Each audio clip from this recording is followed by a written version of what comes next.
Saudações, meus caros amigos. Aqui quem fala é Augusto César, do canal Celtão Mídia. Eu vou mostrar para vocês um debate que eu tive com o pastor de Belford Roxo. E o tema é: o que seria exércitos celestiais, hierarquia e angiologia?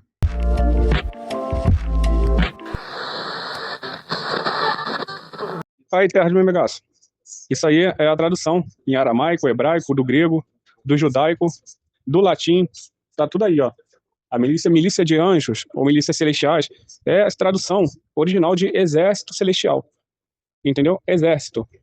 Entendeu? Exército é exército, terra. Não tem como negar. E você vê que quando o anjo passava, saía matando. Lembra lá no Vale de Josafá? Que matou, se não me engano, 180, 160 mil homens numa vez só? Um anjo. Um anjo só. Entendeu? E o anjo da morte, que é citado várias vezes na Bíblia, lá na passagem de Moisés, lá com o rei Saul, em Apocalipse, e em outras partes. Você acha que o anjo da morte vem para quê? Para matar. E como é que mata? Deve ter os mecanismos celestiais dele, né? Para que existiria um anjo para matar? Entendeu, Terra? Tem coisa que não tem, assim, como negar. A gente até tenta querer em coisa diferente, porque já passou muitos anos a gente acreditando numa coisa só. Mas como Jesus Cristo falou pra gente analisar as escrituras, eu comecei com o tempo, cara. Eu tô estudando psicanálise agora, né? Pela internet. Vou me formar daqui a um ano. Aí nesse estudo eu tenho estudado muito sobre essas linguagens, em latim e grego, né? E eu tenho aprendido muito, né, o significado. Quando eu fui ver o significado original lá do latim, que é o mais seguro, e o aramaico, que era a língua de Jesus, a gente vai ver, cara, o que está escrito. É forte, cara. Isso aí é exército mesmo. E só tem exército quem tem que proteger alguma coisa. Tipo, todo país tem um exército. Pra quê? Pra proteger, né? É a sua pátria. Entendeu? Né? É aquilo. Você falar de batalhão, pra mim tá falando de exército, né? Como o colega falou aí. Batalhão é exército. Onde você vê um batalhão? Você vê batalhão na polícia militar, no exército, marinha aeronáutica. Não é verdade? Corpo de bombeiro, né? Tem um batalhão. É a tropa, né? Não tem porquê. Agora a grande pergunta, que eu acho que ninguém vai ter uma resposta certa, é por que já tinha aquele exército lá em cima, antes da criação da Terra. E tá entendendo? Essa é a grande pergunta. Por que tinha esse exército, né? Esse exército tão poderoso assim. Eu respondi em duas partes. E nessa primeira parte do podcast eu não enfatizei ocorrências bíblicas, que eu poderia estar provando tudo aquilo que foi dito por mim da doutrina da angiologia e hierarquia angelical. Eu poderia fazer um apêndice, mas eu tenho dois vídeos aí no canal chamado Destruindo o Mito do Inferno na Bíblia, em que eu sou mais explícito com relação às ocorrências bíblicas que provam que Satanás é servo e agente enviado por Deus para penalizar o povo por causa dos seus pecados.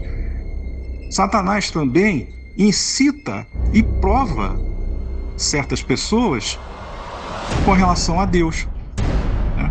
E isso tem várias ocorrências que eu poderia estar mencionando, como a vez que Davi foi provado a numerar o povo, a provocar um censo por causa da guerra, isso sem consultar os profetas, porque Deus foi explícito na Torá em que ele é o rei do povo e que apenas permitiu por uma vontade de Israel e que fosse ungido um rei entre eles, mas que esse rei sempre governaria por consulta a ele mediante profetas.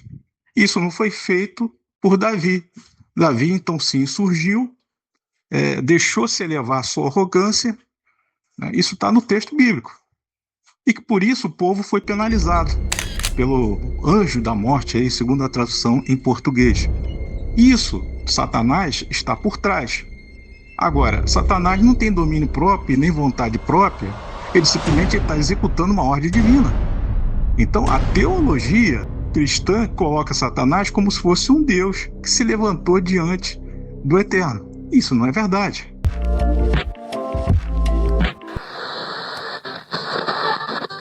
Só para esclarecer, a angiologia que eu apresentei aí para você, ela é baseada no judaísmo. Existe uma diferença entre a teologia judaica para a teologia cristã, que desenvolveu uma tese própria em cima da teologia judaica.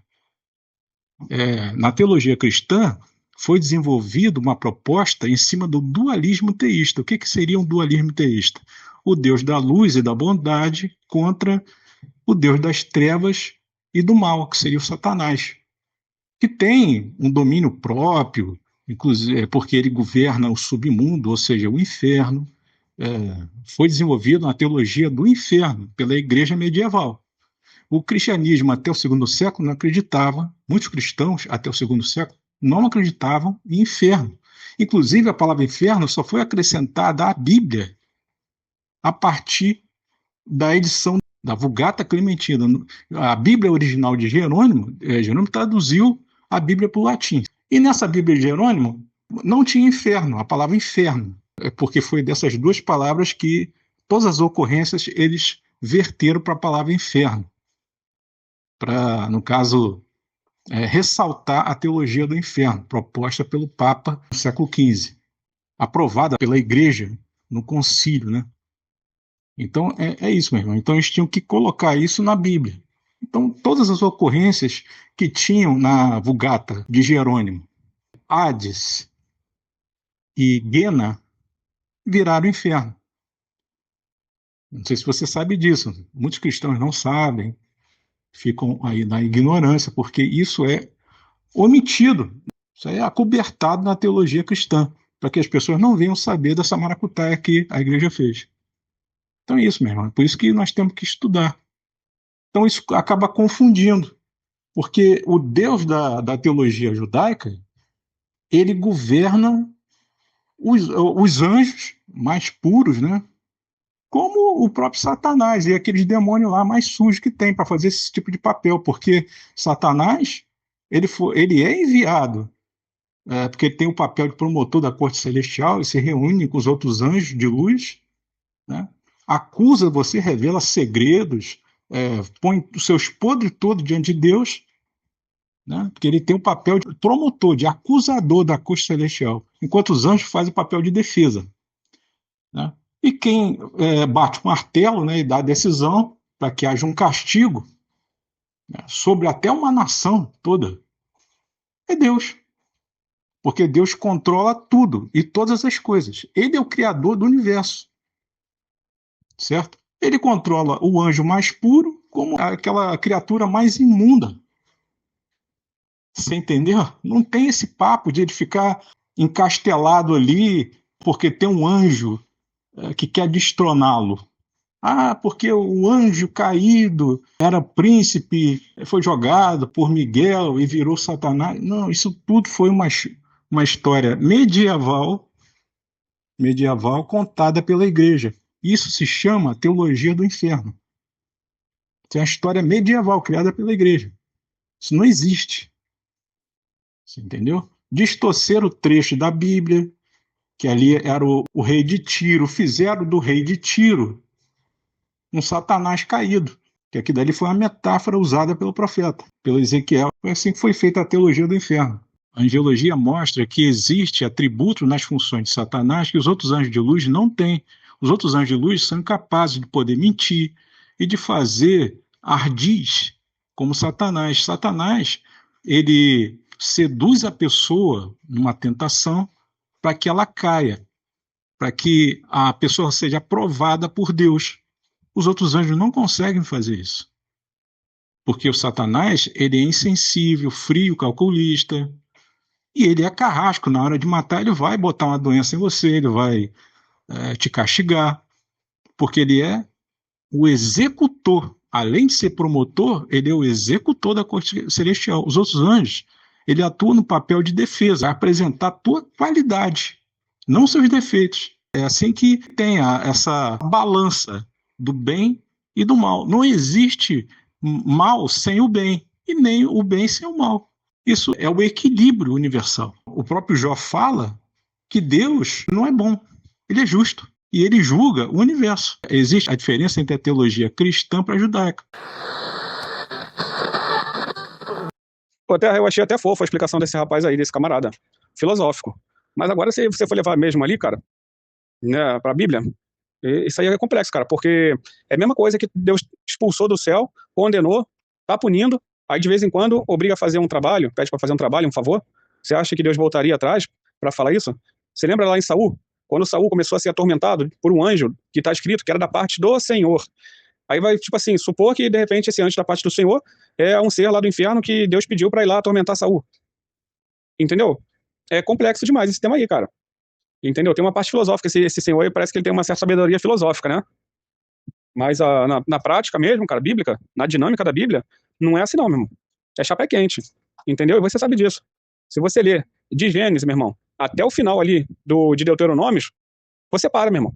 você começa a se perguntar, ué, tanto massacre é esse, é um matando o outro, da mesma família, da mesma tribo, e se casando com o outro, aí vão matar, e matando criança, e tacando fogo em tudo. Entendeu, Terra? É complicado. Vê que eu acho que, quando fala da parte do Senhor, um anjo para atormentar o rei Saul, por exemplo, o anjo foi com aquela função, né? Eu acho que o anjo, ele pode exercer a função que foi, né, dada a ele para exercer. Entendeu? Seja ela boa ou ruim. Eu vou te dar o exemplo das 7 pragas do Egito. A última vai dizer o quê? Que Deus pediu para marcar a porta dos israelitas, né, dos hebreus, com o sangue do cordeiro. Aí eles matam o cordeiro, passava o sangue nos umbrais, né, da porta, né, lá do portal. Aí o anjo da morte ia passar a noite, ia passar direto, cada um que tivesse a marca do sangue, o que já representava na época o sangue de Cristo, né, que a morte não tocou neles, nos primogênitos. Mas aí a morte foi lá dentro da casa dos egípcios e matou os primogênitos de todos eles. Entendeu? Aí, tipo assim, você vai acreditar que é um espírito maligno que tá quebrando um galho ou prestando serviço para Deus em evolução. Aí eu vou para a parte do espiritismo. Então, vou pegar o livro de Allan Kardec e vamos começar a ler. Entendeu? O espírito não evoluído tá fazendo benefícios, tá quebrando um galho pro reino celestial para ganhar o aval dele pro céu um dia. É tipo isso, um ser não evoluído tá trabalhando para um dia ganhar a evolução. Que aí já fala de espiritismo, não fala nem mais de cristianismo. Entendeu, Terra? Isso é complexo, é complicado pra caramba. Entendeu? Porque cada um vai ter um entendimento, mas é como eu falei no começo, vale o que está escrito, né? A gente tem como ensinamento nosso, é a Bíblia. Não que o pessoal aí tem por fora da filosofia, do espiritismo, entendeu? Porque tem pessoas, chegou esse camarada aí, que pode ter lido muitos livros, muitas coisas, mas tem que estar firme naquilo que aprendeu, naquilo que segue, entendeu? Porque senão ele se desvia. Começa a acreditar em um monte de coisa. Começa a acreditar em vida após a morte, aqui na Terra. Começa a achar que de repente morre e vai voltar no corpo de outra pessoa, entendeu? E que os capetas estão trabalhando para poder ganhar a liberdade.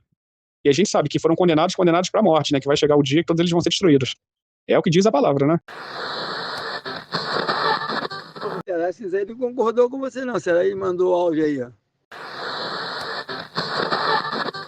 Então, disso, ele está no direito dele de questionar, de não concordar, porque foi assim que a gente aprendeu na escola bíblica dominical, na sermão do pastor. É isso, é a teologia cristã que nos foi apresentada. Mas quando você vai nos originais, na origem, da onde saiu o cristianismo, foi do judaísmo. E o cristianismo desenvolveu uma tese própria em cima da teologia judaica. Inclusive com essa distorção de dualismo teísta, coisa que não existe, porque Deus, ele é onipotente e onisciente. Que Deus é esse que não iria prever o que iria acontecer no futuro próximo de um anjo que ele criou se voltar contra ele mesmo e tentar destroná-lo? Primeiro que Satanás, que eles dizem que Satanás é Lúcifer, não existe esse nome nos originais, isso aí entrou na Bíblia de Jerônimo, né, porque Lúcifer no latim é aquele que porta a luz. Então, Satanás virou uma expressão do latim, né, como nome próprio desse querubim. Primeiro que Satanás, ele não é querubim, na angelologia judaica, ele é arcanjo, e ele foi criado com essa designação, com essa função, que se destaca diante dos outros anjos de luz. Ele tem função própria, ele é insensível, ele é frio, calculista, ele tem o poder de seduzir, de colocar as pessoas em tentação para ser provado pelo próprio Deus. Isso está na própria Bíblia. Está lá, ele citou Deuteronômio, isso está em Deuteronômio. Eu que não vou ficar botando versículozinho, sabe? A gente está numa conversa aqui, ele que vai estudar e busca si próprio. Eu posso fazer isso se ele quiser. Eu tenho que comprovar tudo que eu estou falando, cara. Inclusive, a revogação do Papa Francisco, esse último Papa que morreu, da teologia do inferno. Ele deu razão a outros pais do século II, certo? Que não acreditavam em inferno, e ele foi lá e revogou a teologia do inferno. Para você ver que essa teologia foi criada, o Papa Francisco falou, foi criada pela Igreja na Idade Média. Então ele está nisso aí, cara. Ah, não, existe um Deus que se voltou, um arcanjo caído e coisa e tal, que se voltou contra Deus. Meu irmão, qualquer anjo que se volta contra Deus, não existe força que se volta contra Deus. Todos os anjos eles foram criados, inclusive o nome Satanás, da expressão Ra-Satã em hebraico, quer dizer opositor não a Deus, mas o próprio homem. Deus ele não vai criar um opositor contra ele. Você entendeu? É isso, cara. Então, as pessoas têm que acordar, têm que ir lá para a raiz das coisas, lá para o hebraico, estudar texto em hebraico, estudar o original. O cristão não se digna nem de largar a tradução dele e ir para os originais do grego, para estudar e fazer uma exegese em cima do texto. É assim que se estuda hoje isso. Né? Ouvindo o sermão de pastor na igreja e copiando o sermão do cara, não, que o cara falou na igreja. Não é assim que se estuda, não, cara. Então, disso, nós estamos na conversa harmônica aqui, e o sentido é para esclarecer o texto bíblico, não para tentar atacar a fé de ninguém, entendeu? Então, é só essa minha ressalva. Inclusive, eu não sei se eu conheço pessoalmente, se você de alguma vez me apresentou a ele, né? Mas eu respeito a opinião dele. Um dia eu estava dentro da igreja evangélica e abraçava tudo isso aí, cara, inclusive sermão de pastor. Eu pegava aquilo dali, rascunhava, fazia resumo do que o pastor falou e coisa e tal. Eu também estava nisso aí, cara. Por exemplo, ele pegou aí o que eu falei sobre anjo, e anjo, ele não sofre evolução espiritual como Allan Kardec prega, porque ele não é um espírito que encarnou. Ele foi criado com a função específica para ser desempenhada na corte celestial de Deus, no plano espiritual, entendeu? Então, esse anjo, ele jamais encarnou na sua existência. Então, ele não precisa passar por processo de evolução, porque ele já é evoluído. Ele está num plano muito maior do que a gente. Basta você ler o que está escrito lá na carta aos Hebreus. Cara. Nós estamos abaixo na hierarquia angelical, entendeu? Nós estamos abaixo deles. Vêm os anjos e vêm as cortes superiores. Aí você tem as hierarquias, até chegar próximo a Deus. Os querubins, né? Que ficam ao redor da manifestação. Não é Deus, é uma manifestação de Deus. Isso ocorre no sétimo Shammai. Então, isso é na teologia judaica. Então, o cristão, ele não vai para a teologia judaica, ele fica no raso do que o pastor fala, ele tenta ensinar. Nós temos que ir para a raiz. Então, essa é a diferença. Quando eu falo de Satanás, ele foi criado para aquela função. No caso do Miguel, que é o príncipe dos exércitos do Senhor, ele não é um anjo que vai, vou batalhar aqui numa guerra celestial, com espada e não sei o quê. A gente cria essa imagem na nossa cabeça de pregação de pastor na igreja. Isso não tem nada a ver, cara. Você entendeu? Isso aí, os anjos foram criados em defesa tua, do homem, nessa batalha do bem contra o mal, entendeu? Porque o Satanás, que é outra força negativa, ele vai pelejar para tentar te seduzir. E o outro anjo ele vai apresentar a tua defesa diante de Deus. O Satanás, ele tá, aí as forças negativas de Satanás está na função de apresentar os teus erros, os teus defeitos, os seus pecados. É isso, cara. A batalha é essa. Essas coisas não atingem Deus. Deus está num local inalcançável. Inclusive lá, o próprio Paulo fala que ele é luz inacessível. Ele habita em luz inacessível. Como isso, alguma coisa vai atingir Deus? Ele vai criar um anjo para tentar derrubar, destronar ele? Como? Uma criatura que ele criou? Que falta de onisciência desse Deus aí. Esse Deus é muito fraquinho, cara. Que tem um opositor e tem um outro Deus que governa o inferno, o submundo, que foi criado na teologia do inferno medieval da igreja. Porra, é isso, meu irmão, é isso. Isso ocorre por causa de um pacto que foi feito lá atrás com Moisés no Sinai, e o mesmo Deus que firma uma aliança, ele é juiz para julgar e punir quem a tenta quebrar.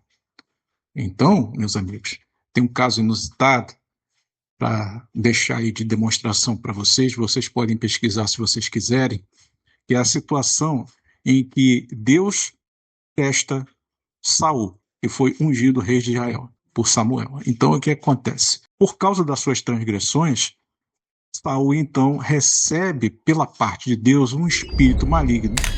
Vamos colocar um demônio aí, certo? Porque, na verdade, o termo exato não é demônio. Estamos lidando com o texto em hebraico. E a palavra demônio vem do grego, daimon, que quer dizer espírito divino, pode ser mal ou bom. Né? Então, não é muito por aí. O shedim, que é o plural de shed, que quer dizer, vamos rotular como demônio, não tem outra palavra para defini-lo, certo?